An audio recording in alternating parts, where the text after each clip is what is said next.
Welcome to Talk About Topeka. I'm Chris Schultz. We have a great show for you tonight. I'll be joined by Eric Johnson, President and Director of Airports for the Metropolitan Topeka Airport Authority. We'll also talk with Michelle de la Isla, Director of Habitat for Humanity.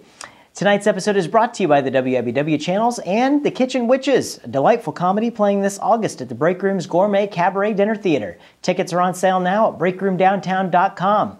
This episode is 1/15 done, so you may as well stick around for the rest.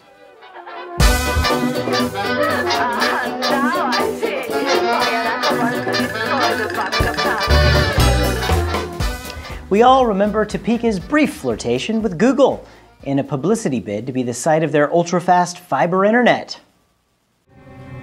Enough drink to wash away the wife and kids, but not enough to drown the memory. I was a fine young man all those years ago. A hazy afternoon at my downtown office when I heard the news. Kansas City. The older brother who always got the attention. The sweet deals, the dames, the broads, the fillies. The fillies. The fillies. And now the fiber. Well, the tables have turned in a most interesting way. One that has us saying, thank goodness it wasn't Topeka.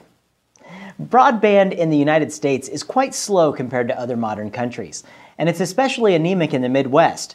So Google's fiber will be quite the blessing to everyone who isn't an existing internet service provider. In a move that even surprised our most jaded staff writers, Time Warner Cable is offering their Kansas City employees a chance to win $50. All they have to do is provide their name and everything they know about Google's operations. Where lines are being put up, sales channels, anything. As a business owner myself, I would definitely be worried if competition moved in and was at least 20 times faster than what I offered. But for ethical business practices, this is just above tapping Google's communications, which Time Warner can't do because they don't use fiber. I assume their next step is sending enforcers to their reported locations. Yeah, these fiber optic cables are real pretty. Sure would be a shame if something were to, Wow, no wonder you like this stuff so much. At this point, it's safe to say that us Topekans dodged a bullet. The last thing we need is a turf war, even if it is between ISP nerds. Google and Kansas City can have each other. On to the next project. Topeka needs to be where they filmed that West Side Story remake.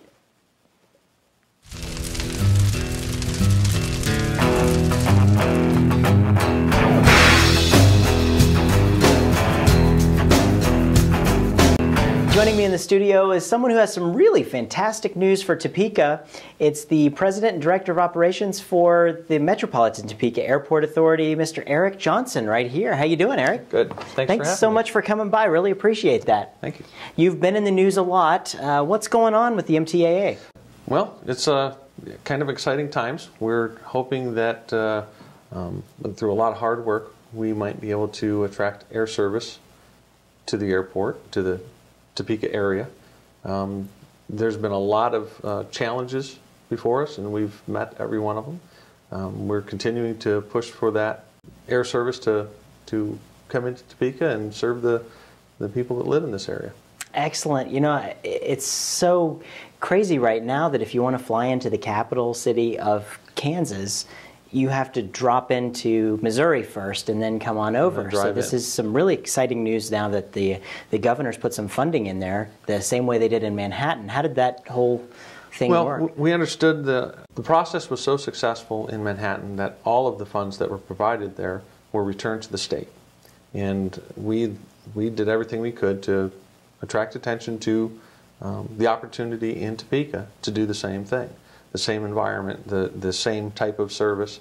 We know that with the size of Topeka, we're nearly twice the size, or about twice the size of Manhattan. We have many businesses and schools and other users of air service. We've done several market studies through an air service consultant. We know what we have here can support the service, and we successfully were able to convince the state that this would be a good investment. We're very aware of the tax dollars involved here, and if we didn't believe it was feasible, we certainly wouldn't be trying this. But the tax dollars is like a revenue guarantee. I mean, it's not that they're actually spending that money. It's kind of guaranteeing that there's something there. And that's right. Manhattan returned all of the money that they got set aside. All of it. So there wasn't actually the tax dollars. There was no tax dollar. There were no tax dollars used in Manhattan that I'm aware of. They did have a local match. We're proposing the same. What we're looking at with the state funds would be to provide the same type of minimum revenue guarantee, and with a local match, which is in the MTAA budget. And again, it's not a giveaway. What we want to do is see this airline come in and be successful. We don't want to provide a subsidy. We want to just help them with startup risk.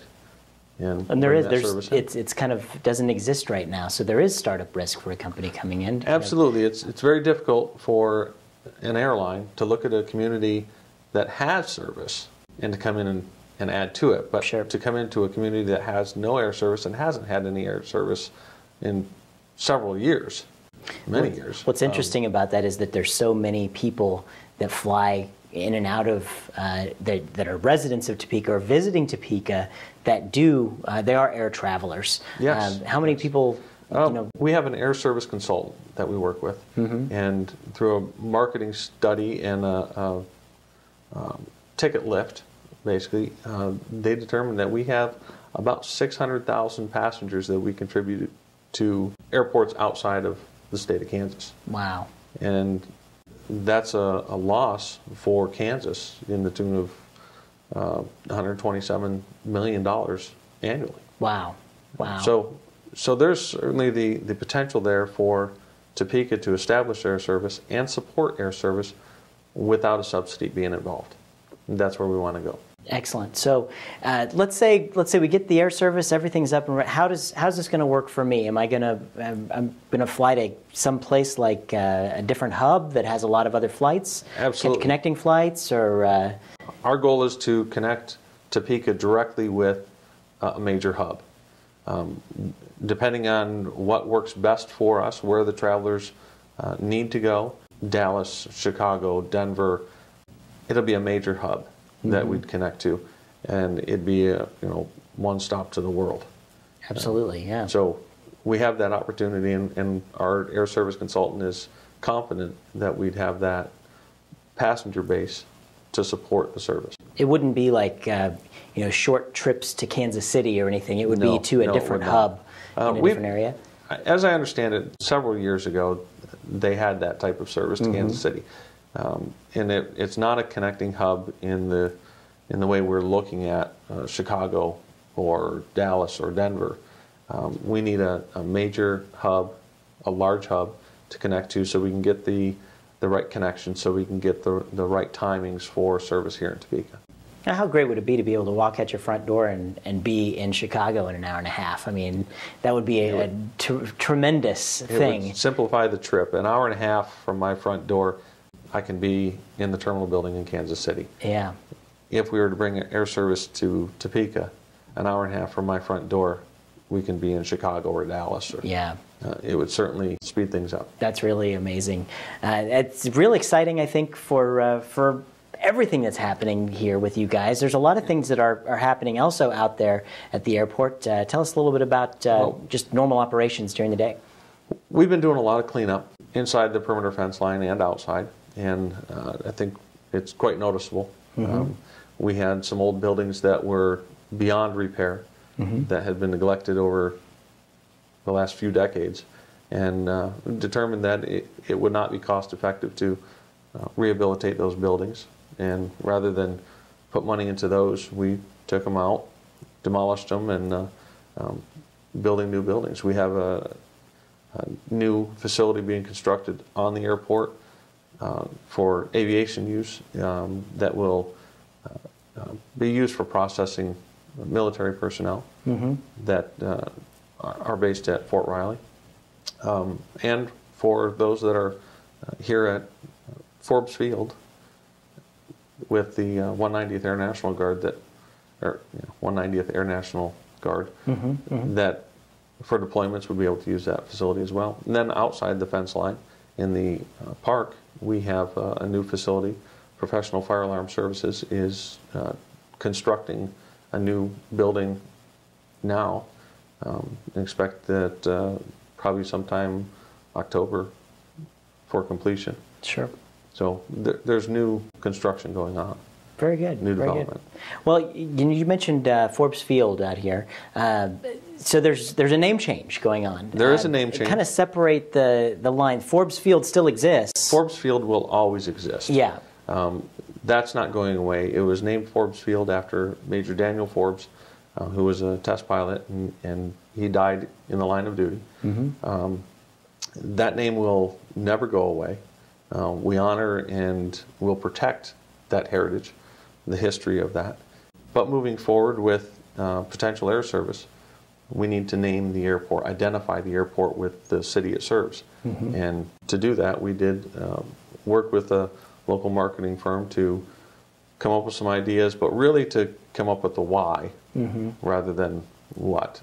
Topeka Regional Airport seems fairly basic, but the reason for that is it is going to serve the region with air service, and we really need the city name for recognition. I mean, it's going to be cool when you can go to any of the travel websites and be able to say, I'd like to go from Topeka to XYZ destination. I mean, we'll be on that. That's awesome. That's where we need to be. Yeah, and I think that there was some confusion about for a long time about the name Forbes Field. I mean, it's a military installation. Forbes Field is a military installation. We get that quite often. Sure. And I believe for a long time we will. Yeah. We get phone calls on a regular basis. They need to come to Forbes Field. They retired personnel that need a new ID card. Whatever the case is, they still recognize Forbes Field as an active duty military installation, and it's not. Now we do have military personnel stationed at Forbes, but it is not Forbes Field Air Force Base. Sure. So there is that confusion. There's going to be confusion with Topeka Regional Airport. I think locals will always refer to it as Forbes Field. I understand that. The marketing process is where we need Topeka Regional to be involved. I can definitely see that, because it's the name of the airport isn't necessarily for us. It's for making travel simpler for those visiting us as well. So besides commercial air travel, how else is the field being used? Annually, there's about 30,000 operations that take place, whether it's charter aircraft, large charter operations with it could be a military lift, which is cargo operations. But there's 30,000 operations that take place at Forbes on an annual basis. Wow. And we're used a lot for training. New pilots learning to fly Air Force jets use it for training purposes, cross-country flights come in. So for us as just residents here of Topeka, when can we look for more information about when we're going to be having some air service? When should we look to you about what time frame are we looking at? We're still looking at another grant that we've applied for on a federal level. We expect we should hear something in September timeframe, and I would hope that when it all comes together, we'd be able to attract service maybe by this time next year.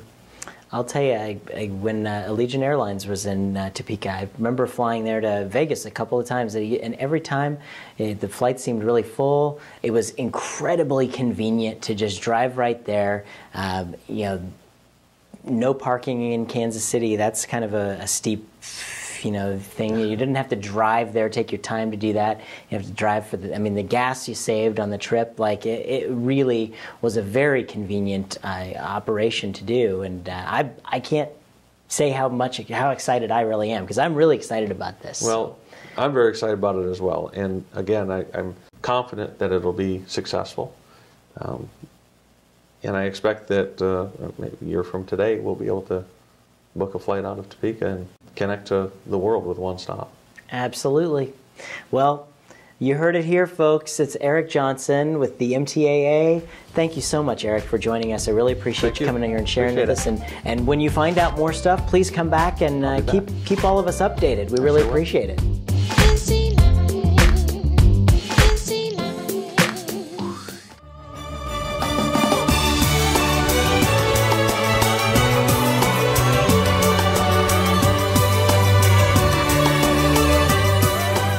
I'm joined with Michelle de la Isla. She is the Director of Habitat for Humanity. How are you doing, Michelle? I'm doing well. How are you, Chris? I'm great. Thank you so much for joining us. Thank you for having me. So, Habitat for Humanity, in case people have been living underneath something, a box or something, and haven't heard of Habitat, tell them a little bit about what you guys do. We build houses for families in need that are 60% below the median income. And after the families are qualified through a pre-approval process and an application process, then the families commit to working 200 to 350 hours of what we call sweat equity, which is core volunteer hours of working to qualify for their home, which is interest-free with a mortgage that is no more than $450 to $630 a month. You guys have a lot of growth recently. I mean, we've seen that you guys have opened the Restore. Yes, we have. How does that work? The way that the Restore operates is that we receive donations from the community at large of gently used construction materials. And I will emphasize gently used and things that are still in good order. One of the things that I tell people is, would you use it in your home? Yeah. Are you just replacing it because you want to update? Yeah. So we receive anything that you will see in a Lowe's or a Home Depot as a good benchmark. And then once those donations are accepted, they're cleaned up and they're put on the floor and they're sold. And every dollar of profit generated for the Restore becomes funding to build Habitat homes in the community. Excellent. So you guys have kind of you've got a lot of growth recently in the past few years. Tell us a little bit about the plan that you guys have been working toward that has really been great growth. Well, prior to my hire, the board of directors had talked with Habitat International, and they were looking at the impact that Habitat was having in Topeka. They realized that maybe building 2 to 3 or 1 or 2 homes in a year was not sufficient to meet the needs of the community. 122 people in Topeka, 40% of them are renters. That makes it 48,000 people in Topeka are living in a rental property. Most of those people live in a rental property that pays much more than $600 a month. Yeah. So we really had a lot to work with, and we were not providing enough for our demographic. The plan was established that we were going to increase year 1, we were going to go from 2 to 4. Year 2, we were going to go from 4 to 5. And by 3rd year, which is next year, we were going to be building 6 houses. We're happy to report that this year, we hope to close on 6 houses by the end of the year. Excellent. Congratulations on that. Thank you, Chris. That's a lot of work, especially when you've done a lot in a very short period of time. That's really great. When did the Restore open? The Restore opened July 24th last year. It's about to turn 1. And just so people who may not know where the Restore is, where is it located at? The Restore is at Holiday Square, 2907 Southwest Topeka Boulevard, right in the intersection of Topeka Boulevard and 29th Street. So that's one way that you can very easily help Habitat for Humanity. Correct. There's other ways as well. Obviously, you look for a lot of volunteers. Yes, we do need volunteers. The Restore, so that, I mean, one of the amazing things, it's a huge reflection of what an amazing community we have, is that we only have 1 staff person that's a full-time staff person, which is our Restore manager. We recently hired somebody that only works 16 hours a week to help us with pickups. Every single person that's in the Restore, aside from Wendy and Adam, is a volunteer. Wow.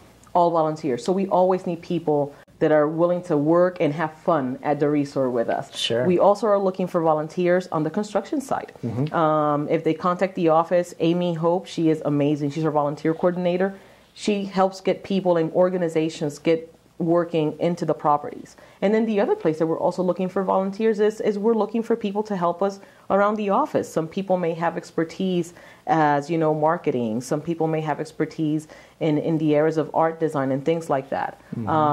There's a lot of things that with a very small staff, because our office is only staffed by Lynette, Wendy in the Restore, Amy, who's a Vista, and Zach, who's our construction manager, who's never in the office. Wow. So you could imagine everything that we've done with the small amount of staff is because we have amazing volunteers on our board of directors and in our committees that make it possible.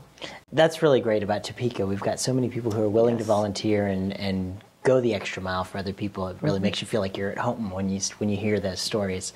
But one of the other things that I think is really cool that you were kind of telling me about before we started here today was that you guys have a program going with schools. Yes, we do. Tell us about that. Yes, for 15 years, Topeka Habitat had been building with Seaman High School. And when we were looking at ways of expanding the program to make that growth that had been told to Habitat International that could happen, we looked at what would be a natural partner. And in the same way, how could we better serve our community, not only by helping families in need, but also being able to partner somewhere else. And the fit with Seaman High School is amazing. Research has shown that kids that are in construction programs or in hands-on programs, their grades in math are incredibly higher than the rest of the students. High school retention is much higher, and self-esteem and awareness. It was just a great program. So we expanded from only working with Seaman. Now we have a partnership with Seaman and with Shawnee Heights. I mean, just imagine, you go to school, you fill out a piece of paper, and then maybe you put that piece of paper in a box. It's something you learn, but like this is something you go to, you build, you learn, and then at the end of the day, a family is going to be able to live in that. I mean, what kind of lesson would that be teaching you? That's a great lesson Habitat for Humanity is doing with schools, at least. And I think that's true testament to your value here in Topeka. Thank you. Thank you for that. So how do people qualify for getting houses if they want to get a Habitat home? Well, the way that it works is they call the office, 785-234-4322. And once they call the office, our office manager, Lynette, has a questionnaire that she will go through. She will ask about income. She will ask about expenses, number in the family, and we have a qualifier. Then if that person passes the pre-application, then they receive an invitation to fill out a full application. And credit is pulled to make sure that they qualify. And once the process occurs, if they get accepted, then they get called in to a one-on-one visit. And if not, they receive a letter of denial. But typically our denial letters, they are encouraging people to work on their credit. We work very closely with another of my beloved nonprofits in Topeka, Housing and Credit Counseling. All of our families who do not qualify for our homes get sent to Housing and Credit Counseling, as well as every family that does qualify for our homes gets sent to Housing and Credit Counseling as well. Sure, absolutely. Well, and the thing is that all of the money that they have a mortgage when they get the home. They're not given a home. No, they're not. And they have a mortgage, and all the money goes back into the system, which is the really good system that keeps putting more great stuff out every year. That's kind of how it works? That is correct. The way that it works is the Habitat homeowner is not your person that has just come out of not ever having a home or not been able to retain steady housing. Our homeowner has been retaining steady housing for a long time, is a very hard worker, and because interest, when you add your interest to your loan, your monthly payments escalate a lot. Well, Habitat homes have zero interest.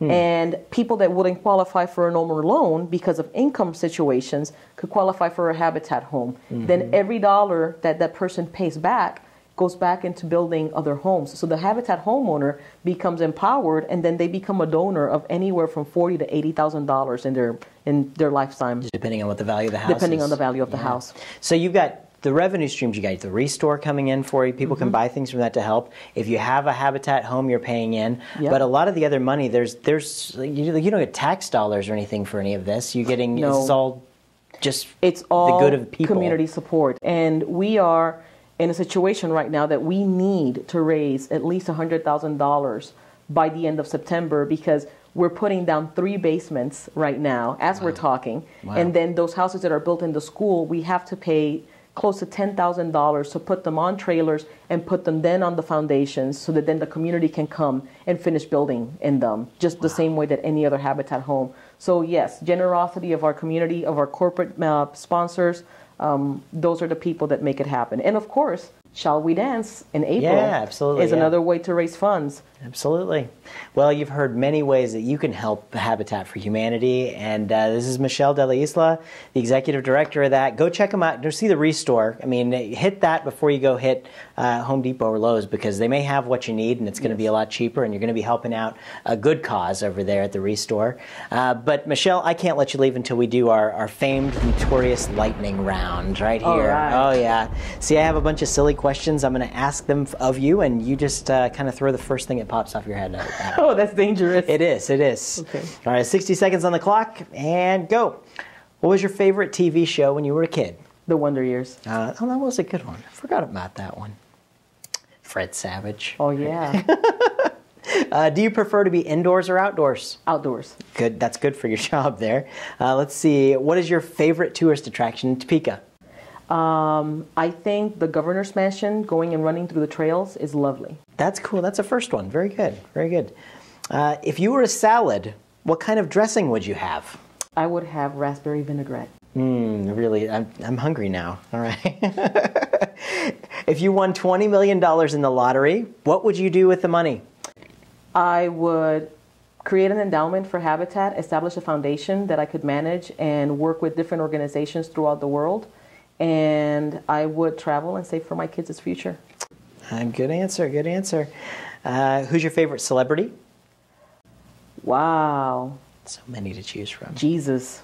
That's a good one, all right. And what's your favorite television show to watch every Tuesday night at 9:30 on Talk About MyTV? Topeka. Hey, that's the one. It's Michelle de la Isla. Thank you very much for joining us. Really appreciate it. And keep us updated on what's going on with Habitat. Will do. All right.